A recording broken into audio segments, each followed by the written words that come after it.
ating gata.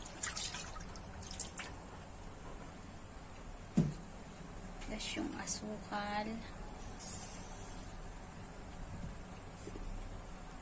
Yung ating condensed milk.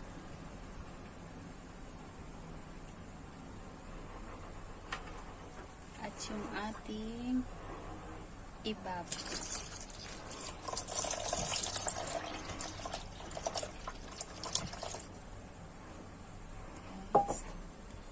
Tapos natin siya saglit.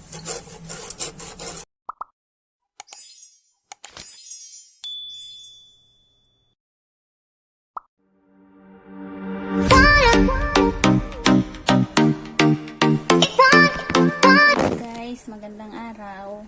Ngayon po gagawa tayo ng maha blanca. Gagamit po tayo ng gata. Yung gata po ay nasa lata. Binuksan ko na. Yan po, yung mais na nasa lata rin. Gatas na malapot. Condense. Ibab. Yan po. At asukal. And cornstarch. Gagamit din po tayo ng cheese. Eden cheese. Yan, guys. Yan, guys. Ilalagay na natin ang ating gata. Tapos yung asukal.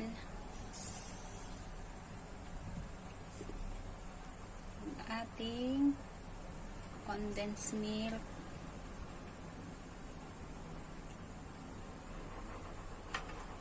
At yung ating ibab.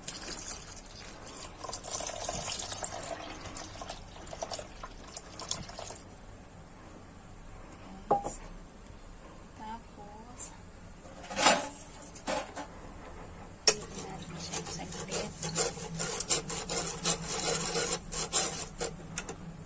Lagay na din natin yung ating mais.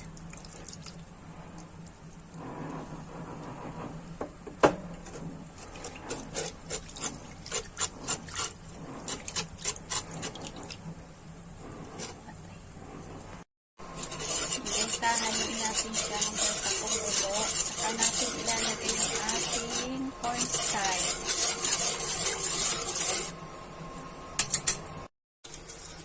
Ito na guys yung ating cornstarch. Haluin lang natin yung maigi ng walang buo-buo sa ilalim.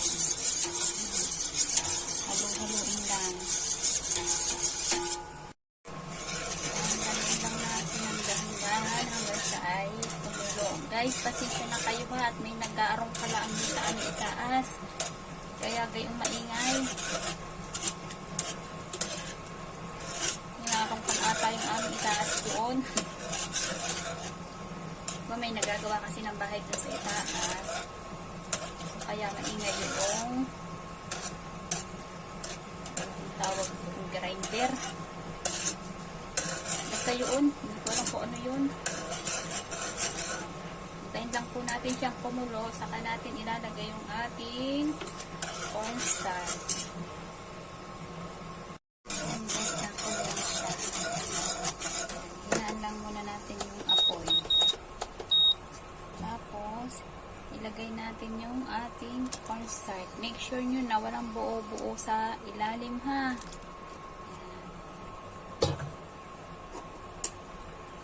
Haluin lang natin siya. Siya ay lumapot. Guys, malambot na siya. Haluin lang maigi na hindi magtutong ang ilalim.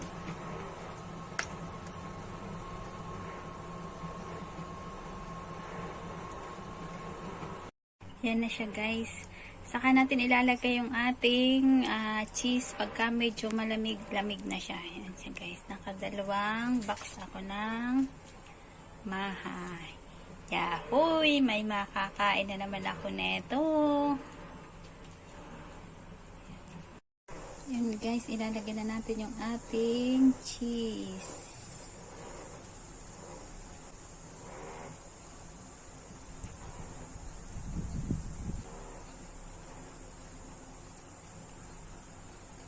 Guys, malinis po yung kamay ko. Bagong hugas lang po ako. Hugas lang po ng kamay.